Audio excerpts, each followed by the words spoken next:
بسم اللہ الرحمن الرحیم۔ السلام علیکم ڈیئر اسٹوڈنٹس، کیسے ہیں آپ سب لوگ؟ امید ہے خیریت سے ہوں گے۔ اسٹوڈنٹس، میرے پاس آپ لوگوں کی اردو کی کلاس 7 کی بک ہے، ٹھیک ہے؟ آپ اس کو کھولیے۔ جیسے کہ آپ کو پتہ ہے کہ ہم لوگوں نے پہلے جو چیپٹر پڑھا، اس سے پہلے وہ 3 چیپٹرز ہم لوگوں نے اپنے مکمل کر لیے ہیں، ٹھیک ہے؟ اور جس میں حمد ہے، نعت ہے اور دیہاتی اور شہری زندگی میں فرق ہے، ٹھیک ہے؟ تو آج ہم اپنا جو سبق نمبر 4 ہے وہ شروع کریں گے۔ تو سب سے پہلے ہم اس کی کریں گے ریڈنگ، ٹھیک ہے؟ پڑھائی کرنے کے بعد پھر اس کے بعد ہم اس کی مشق پر آئیں گے۔ تو سب سے پہلے تو ہم یہ دیکھ لیتے ہیں، ہمارے پاس کچھ خاص الفاظ یہاں پہ دیے گئے ہیں جو کہ آگے سبق میں ہمارے پاس استعمال ہوں گے۔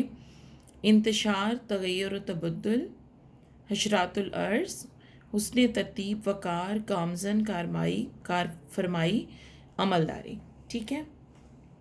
اب ہم اس کی ریڈنگ سٹارٹ کرتے ہیں۔ آپ لوگوں نے اپنے پاس بکس کھول کے رکھنی ہے اور ساتھ کے ساتھ اس کی ریڈنگ میرے ساتھ کرنی ہے، کیونکہ سبق میں آپ کے بعد آپ کی جو مشق آتی ہے اس میں بہت سی ایسی چیزیں ہیں جو کہ آپ کو خود سے کرنا پڑیں گی، اور وہ آپ تب کر سکتے ہیں جب آپ کے پاس ریڈنگ مکمل ہو، آپ نے اچھے سے اس کو پڑھا ہوا ہو، تو پھر ہی آپ وہ ساری جتنی ایکسرسائزز ہیں وہ کر سکیں گے۔ شروع کرتے ہیں۔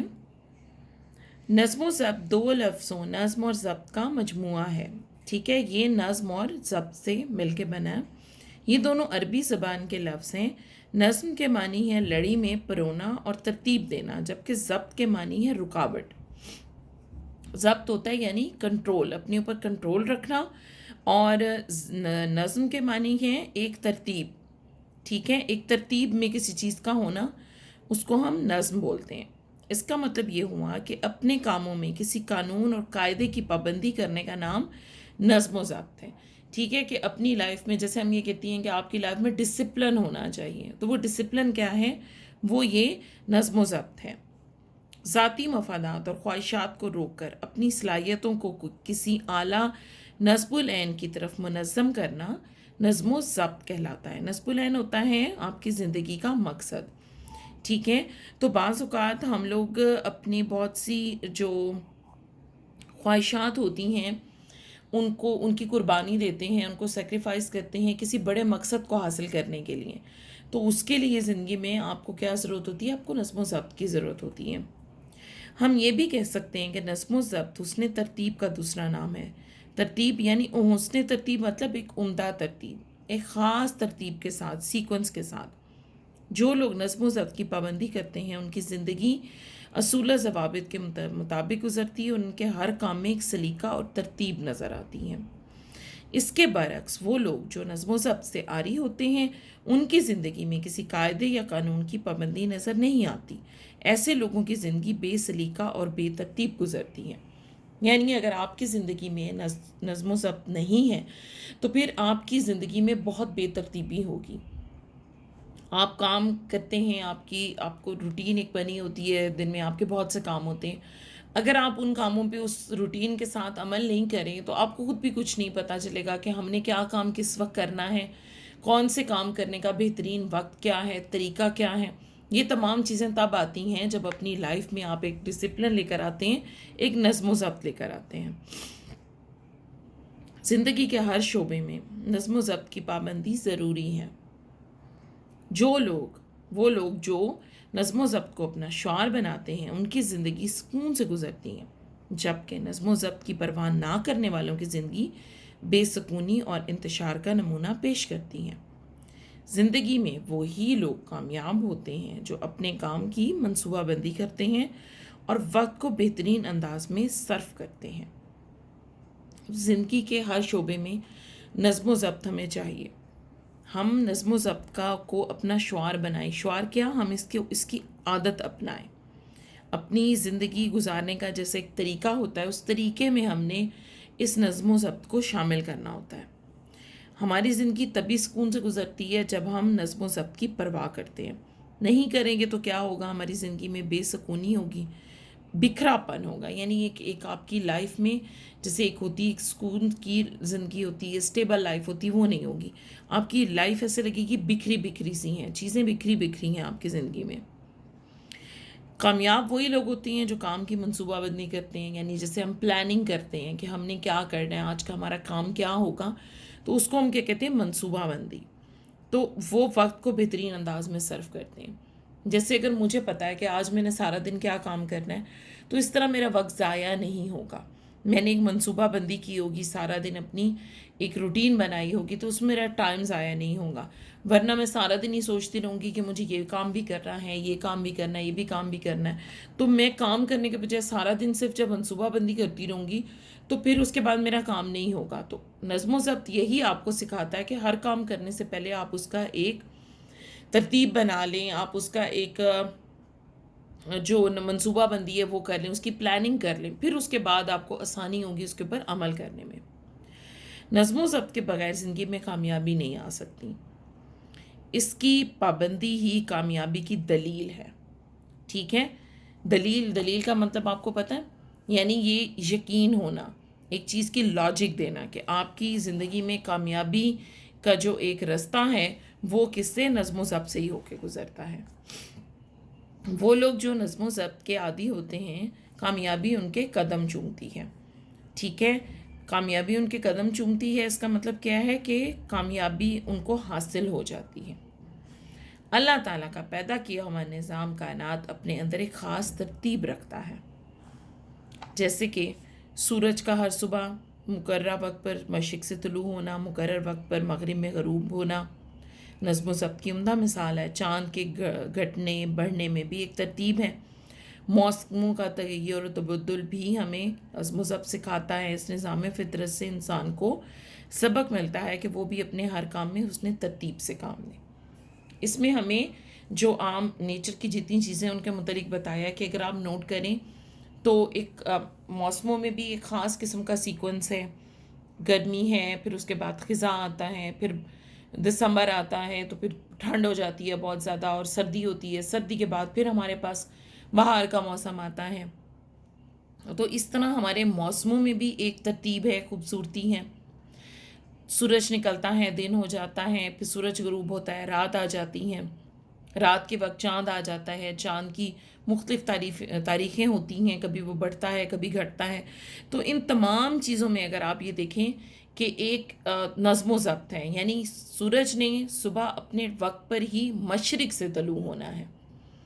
ایسا نہیں ہے کہ آج مشرق سے کل مغرب سے آ جائے گا. ابھی دن میں نکلا ہوا ہے تو کسی وقت آدھی رات کو سورج نکلا ہوگا، ایسا نہیں ہوگا. موسموں میں بھی جب گرمی نے آنا ہے تب گرمی آئے گی، جب سردی نے آنا ہے تب سردی آئے گی.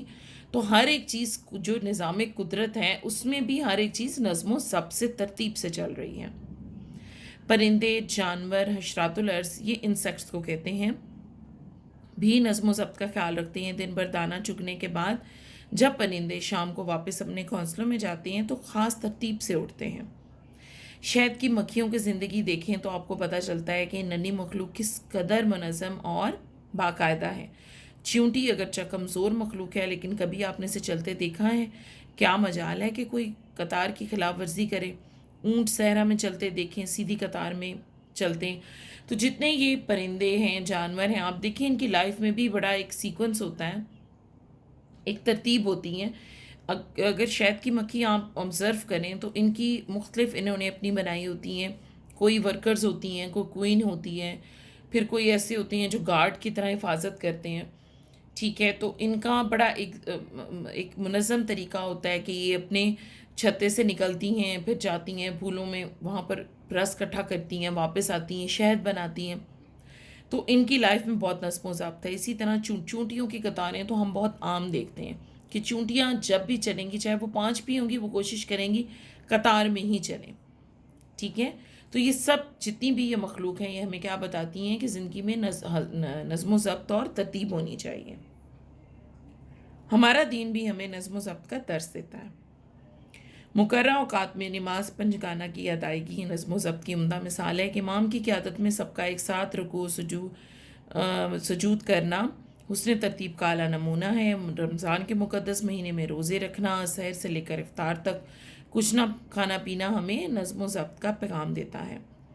حج کا فریضہ بھی خاص ایام میں انجام پاتا ہے. مختلف ممالک سے تعلق رکھنے والے لاکھوں مسلمانوں کا ایک ہی لباس ہوتا ہے، اس سے ہمیں نظم و ضبط کا احساس ہوتا ہے۔ دیکھیں اب اس میں بھی ہمیں یہی بتایا گیا ہے کہ ہمارا دین ایک مکمل زندگی گزارنے کا طریقہ ہے، اور وہ دین بھی ہمیں کیا بتاتا ہے؟ وہ دین ہمیں یہ بتاتا ہے کہ زندگی میں ایک نظم و ضبط ہونا چاہیے۔ جیسے آپ نماز پڑھتے ہیں، فجر کی نماز کا اپنا ٹائم ہے، ظہر کا اپنا ہے، عصر کا اپنا ہے، پھر جب ایک نماز کا وقت ختم ہو جاتا ہے تو دوسری نماز کا وقت شروع ہوتا ہے۔ ایسا نہیں ہے کہ فجر کی نماز آپ کبھی بھی پڑھ سکے، جیسے ہم کہتے ہیں نا نماز قضا نہیں ہونی چاہیے، اس کا یہی مطلب ہے کہ فجر کی نماز فجر کے ٹائم میں ہی پڑھیں، ظہر کی ٹائم میں پڑھیں۔ یہ نہیں ہو کہ آپ عشاء صبح کے وقت پڑھ رہے ہوں، فجر آپ رات کے وقت پڑھ رہے ہوں۔ تو نمازوں کے ادا کرنے میں بھی ایک نظم و ضبط ہے، ان کے اوقات میں، وقت میں۔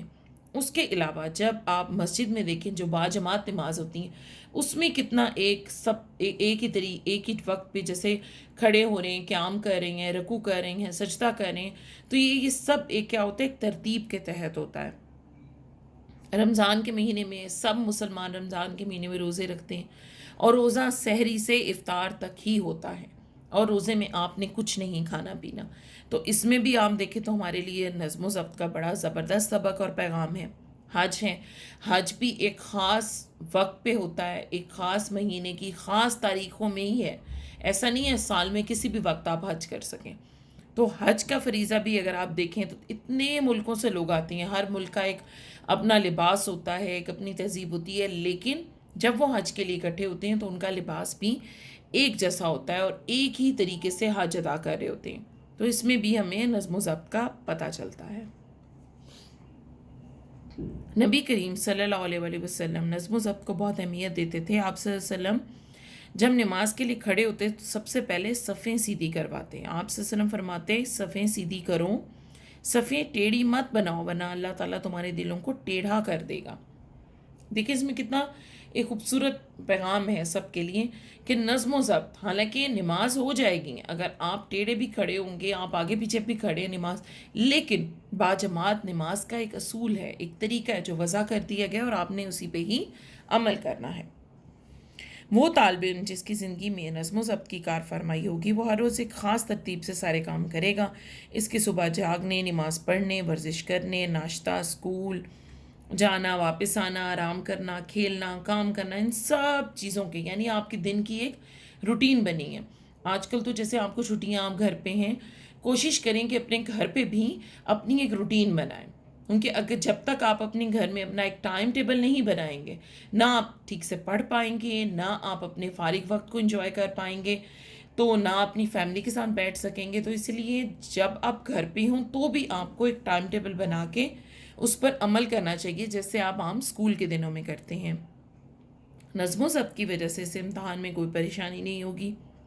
کیوں نہیں ہوگی؟ ساری بات ہے جب آپ وقت پر اپنا کام ختم کر لیں گے، آپ وقت پہ پڑھائی کر لیں گے، آپ اپنا جو آپ کا ایگزام ہے آپ اس کو بہت اچھے سے یاد کر لیں گے، تو پھر آپ کو امتحان میں کوئی پرابلم، کوئی پریشانی نہیں ہوگی۔ اس کے برعکس ایک ایسا طالب علم جس کی زندگی میں نظم و ضبط نام کی کوئی شے نہ ہو، اس کے جاگنے، پڑھنے، کھیلنے، گھر کا کام کرنے، ٹی وی دیکھنے میں کوئی بھی کا وقت مقرر نہیں ہوگا، اور امتحان کے وقت وہ بہت پریشان ہوگا، کیونکہ جیسے اگر آپ اپنا روٹین نہیں بناتے تو آپ دن میں پڑھیں گے کیسے؟ آپ تو ہر وقت کھیلتے رہیں گے، کارٹون دیکھتے رہیں گے، فیملی کے ساتھ ٹائم سپینڈ کریں گے، پھر آپ پڑھیں گے نہیں، تو اس کا کیا نقصان ہوگا کہ پھر آپ ایگزامز اچھے سے نہیں دے پائیں گے۔ یہاں ہم کھیل کے میدان کی مثال بھی دے سکتے ہیں۔ وہ ٹیم جو بہتر نظم و ضبط کا مظاہرہ کرتی ہے، اس کے کھلاڑی جو ہوتے ہیں ٹیم کے مفاد کو اپنے ذاتی مفاد پر ترجیح دیتے ہیں، وہ ہمیشہ کامیاب اور سرخرو رہتی ہے۔ اس کے برعکس نظم و ضبط سے محروم ٹیم کے مقدر میں شکست لکھ دی جاتی ہے۔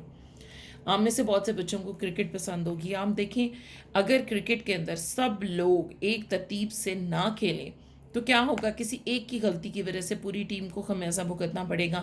اب جسے کوئی کھلاڑی اپنی غلطی کی وجہ سے آؤٹ ہو جاتا ہے، پھر مجھے بتائیں نقصان کتنا ہوگا؟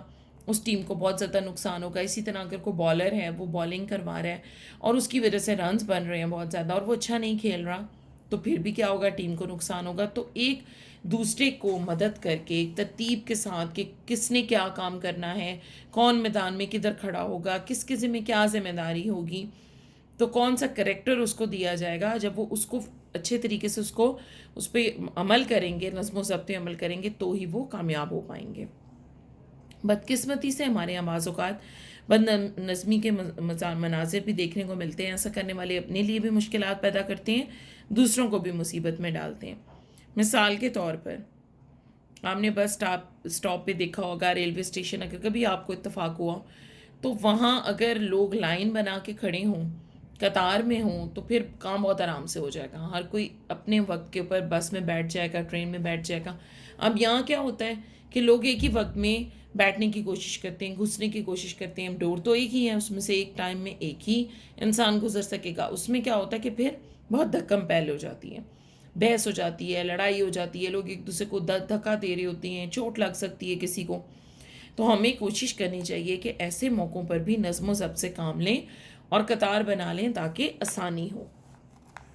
دنیا کے عظیم لوگوں کی زندگی کا جائزہ لیں تو ہمیں معلوم ہوگا کہ انہوں نے نظم و ضبط کو سختی سے اپنائے رکھا اور اس پابندی کے باعث انہیں کامیابیاں ملی. ہمارے عظیم قائد محمد علی جناح کی زندگی نظم و ترتیب کی بہترین مثال ہے. آپ نے اپنے ایک فرمان میں اتحاد ایمان کے ساتھ جس تیسری بات پر زور دیا وہ یہی نظم و ضبط ہے. آپ نے سنا ہو تو قائد اعظم کا جو فرمان ہے اس میں انہوں نے یہی کہا ہے, ایمان, اتحاد, تنظیم. تنظیم بیسیکلی کیا ہے, وہ یہی نظم و ضبط کو ہی تنظیم کہا جاتا ہے. ہمیں قائد اعظم کے اس فرمان پر دل و جان سے عمل کرنا چاہیے. اگر ہم ایمان, اتحاد اور نظم و ضبط کو اپنا رہنما بنا لیں تو آج بھی ہم اپنا کھویا ہوا وقار اور عزت پا سکتے ہیں. یاد رکھیے, اگر ہم خود کو کامیاب انسان دیکھنا چاہتے ہیں اور اپنے پیارے وطن کو ترقی کے راستے پر گامزن دیکھنے کی خواہش رکھتے ہیں تو ہمیں ہر حال میں قانون کی عملداری کو یقینی بنانا ہوگا. قانون کی عملداری کا مطلب ہے کہ قانون تو موجود ہے, اس پر عمل بھی کرنا. یہی قانون کی پاسداری ہمیں کرنی ہوگی اور ہمیں زندگی کے ہر مرحلے پر نظم و ضبط کا ثبوت دینا ہوگا. ٹھیک ہے, ہم لوگوں نے اس کی ریڈنگ کر لی. اب اگر آپ اس کی مشق کی طرف آتے ہیں تو اس کی مشق کے اندر ہمیں کچھ سوال ایسے ہیں جو کہ ہم نوٹ بک میں کریں گے اور کچھ ایسے ہیں جو کہ ہم بک پہ بھی کریں گے. ٹھیک ہے, تو ابھی چونکہ آپ کا لیکچر کافی لمبا ہو گیا ہے تو ابھی ہم اس کو جو ریڈنگ ہے اس کو یہیں پہ ختم کر کے تو آپ کا لیکچر یہاں فنش کرتے ہیں. انشاءاللہ اس کے جو نوٹس ہیں وہ آپ کو ابھی اویلیبل ہو جائیں گے. باقی اس کی جو مشق ہوگی اور اس کا جو باقی کام ہے وہ آپ کا نوٹس میں تو لکھا ہوگا, لیکن انشاءاللہ اگلے لیکچر میں اس کی پوری آپ کو میں تفصیل سے بتا دوں گی کہ کیا کیا چیز ہے اس میں, کیا کیا کچھ آپ لوگوں نے کرنا ہے, اور کچھ حصہ آپ کا گرامر کا بھی اس میں ہوگا. تو جب آپ کو نوٹس مل جائیں گے آپ انہیں ایک نظر دیکھ لیجیے گا کہ تاکہ اگلا لیکچر جب میں آپ کو دوں آپ کے پاس آسانی ہو اور آپ لوگ آرام سے اس کو یاد بھی کر سکیں. کیونکہ ابھی آپ نے جیسے چیپٹر ریڈ آؤٹ کر لیا ہے تو ابھی آپ اس کے جب یہ سوالوں کے جواب وغیرہ کریں گے تو آپ کو بہت آرام سے یہ خود بھی مل جائیں گے. تو کوشش کریں کہ جس دن آپ یہ ریڈنگ دیکھتے ہیں اسی دن اپنی اس مشق کو خود سے حل کرنے کی بھی کوشش کریں. ٹھیک ہے, اور اس کے جو کچھ سوال ہیں جیسے سوال نمبر 2 ہیں اور اس کے علاوہ آپ کا جو یہ اعراب لگانا ہے, واحد جمع ہیں, اور اس کے علاوہ یہ ہے آپ کا کوشچن نمبر 6, کوشچن نمبر 7, 8, 9, یہ سارے کوشچن ایسے ہیں جو کہ آپ ریڈنگ کر کے خود بہت اچھے سے کر سکتے ہیں. تو کوشش کریں کہ یہ آپ کوشچن اپنے طور پہ خود سے کر لیں. اگلی دفعہ جب میں آپ کو لیکچر دوں گی تو میں اس میں یہ تمام چیزوں کو تھوڑا سا ڈسکرائب کر کے بتا دوں گی, لیکن آپ لوگوں نے اپنے طور پہ اس کو خود سے ضرور اٹیمپٹ کرنا ہے. ٹھیک ہے, اور نوٹس اپنے ضرور کلیکٹ کیجیے گا کیونکہ نوٹس کے بغیر آپ کو بہت مسئلہ ہو جائے گا. بہت سی چیزیں ایسی ہیں جو یہاں موجود نہیں ہیں اور آپ کی جو پلاننگ ہمیں ہیڈ آفس سے آئی ہیں وہ اس میں بتائی گئی ہیں, تو آپ سے وہ مس ہو جائیں گی اگر آپ نے نوٹس کلیکٹ نہیں کیے. ٹھیک ہے, تو امید ہے آپ کو آج کی ریڈنگ اچھی لگی ہوگی اور سمجھ بھی آئی ہوگی. انشاءاللہ اگلے لیکچر میں ہم اس کی مشق اور گرامر کا کچھ حصہ کریں گے. تب تک اپنا بہت خیال رکھیے گا اور اس کی مشق کو خود سے اٹیمپٹ کرنے کی کوشش کیجیے گا. اللہ حافظ.